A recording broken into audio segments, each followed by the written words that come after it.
I'm going to tell you something that every successful person has to do, including you.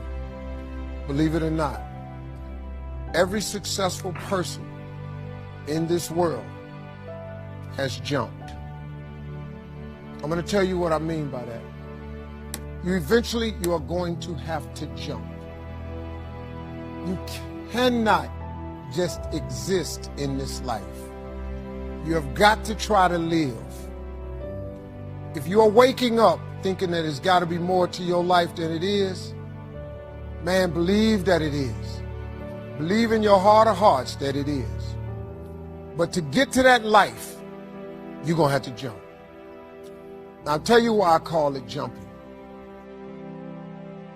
When you see people in life, when you're standing on the cliff of life and you see people soaring by, when you see people soaring, going to exotic places, you hear about them doing wonderful things. Maybe you look up the street and your neighbor just gets a car every year, every 2 years. You know, how is he doing that? Have you ever thought, maybe this person right here has identified their gift and is living in their gift? You just got to quit looking at gifts as running, jumping, singing, dance. It's more than that. It's if you know how to network, if you can connect dots, if you draw, if you teach. Some of y'all fry chicken better than anybody else, bake pie. Some of you cut hair, color hair. Your gift, not your education. You go get an education, that's nice. But if you don't use your gift, that education only gonna take you so far. I know a lot of people got degrees, man, they ain't even using it. It's your gift. But the only way for you to soar is you got to jump. You got to take that gift that's packed away on your back. You got to jump off that cliff and pull that cord. That gift opens up and provides the soar. If you don't ever use it, you're going to just go to work. And if you're getting up going to work on a job every day that you hate going to, that ain't living, man. You just existed. At one point in time, you ought to see what living's like. But the only way to see what living like, you got to jump. And here's the problem. I'm going to just be real with you. When you first jump, let me tell you something. Your parachute will not open right away. When you jump, it's not going to open right away. You're going to hit them rocks. You're going to get some skin tore off on them cliffs. You're going to get all your clothes tore off. You're going to get some cuts on you. You're going to be bleeding pretty bad. But eventually, the parachute has to open. That ain't a theory, that's a promise. Here's another thing.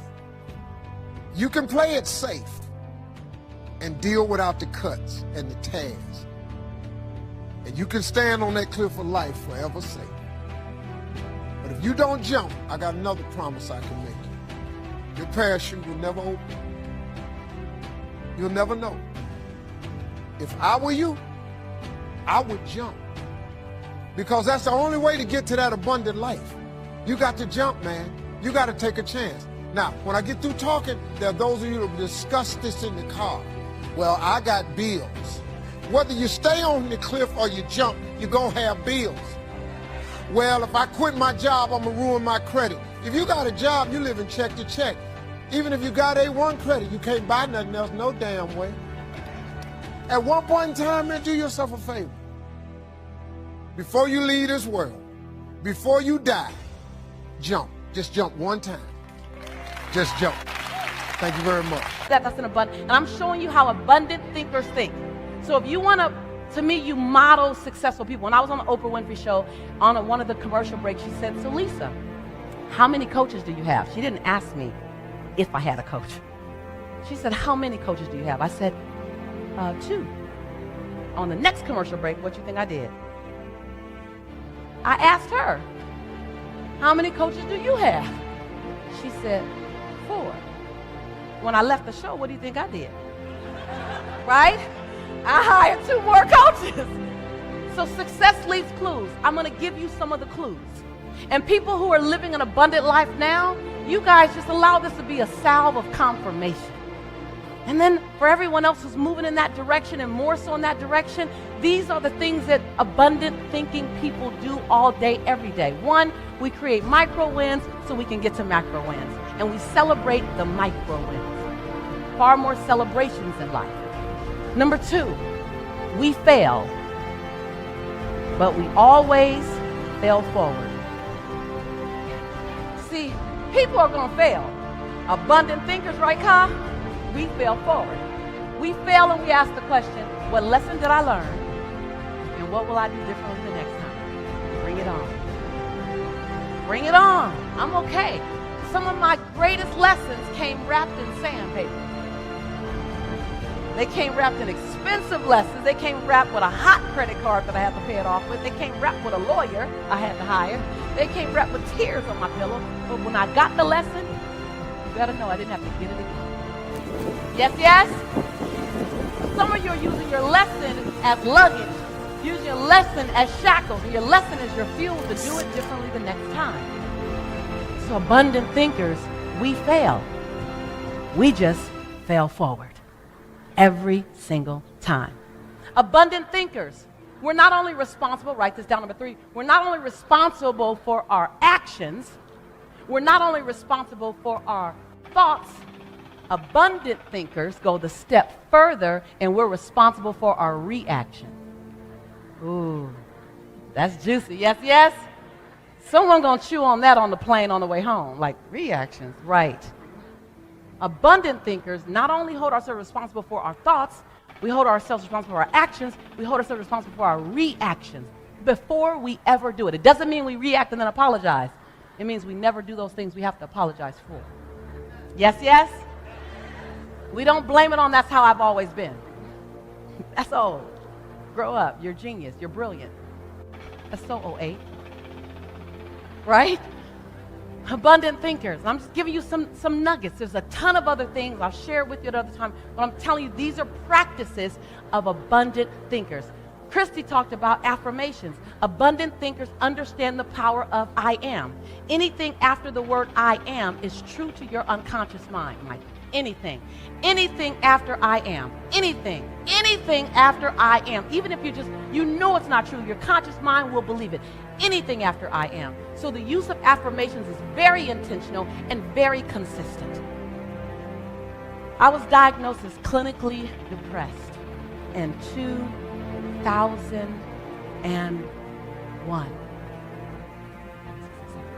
1998, I'm sorry. I was diagnosed as clinically depressed. It didn't make sense. I had been in a relationship, I was engaged to get married, and my fiance, who I did not know at the time, was bipolar. And he'd stopped taking his medicines and under the belief system that love can cure anything. And so I ended up being picked up and thrown 3 feet across the room, and I ended up being choked until I passed out. And once I got out of that relationship, I just was different. It was different. So my mom insisted that I go to the doctor. I went to the doctor and I sat on the table and she checked me and talked to me and came back in with a prescription. And she said, Lisa, you're clinically depressed. And I felt like I heard Charlie Brown's parents talking like, wah, wah, wah, wah, wah. Clinically depressed, at least that'll make sense in that same sentence. And she handed me a prescription. And I read the prescription, it had my name on it, and it said Prozac. And I thought, that don't make sense. Lisa Nichols, that don't make sense. And I said, do you mean I'm sad? She said, very, very sad. I said, can I try something? And I'm not recommending you guys, if you're on medication, you stop taking meds. Please don't do that. I asked my doctor, she agreed. I said, do you mind if I try something before I take this? She goes, yes, but I need to see you back in 30 days. If you're in the same condition, I need us to try this medicine. I said, okay, I can do that. So I went home, and every day I got in the mirror, and I drilled, I am, every day. Because I realized I had forgotten who I was. I just forgot. And it was okay to forget. I just forgot. So every day for 25 minutes, I just went over the I ams. Every day, I am. And then I paralleled that with I forgive you for, Then I paralleled that with I commit to you, Lisa, every single day. I went back in 30 days, and I'm talking to her, and I'm on fire. She's just looking at me. And I'm just talking. She twisted her head again, and I'm just talking. She says, wait, I got to stop you. I said, what? She goes, what are you taking? And can I have some? I was like, I'm taking some of me. And so the power of I am can pull you through the darkest moment, the power of I am. And so I want you to really begin. It's not hokey pokey, it's not mushy, it's real.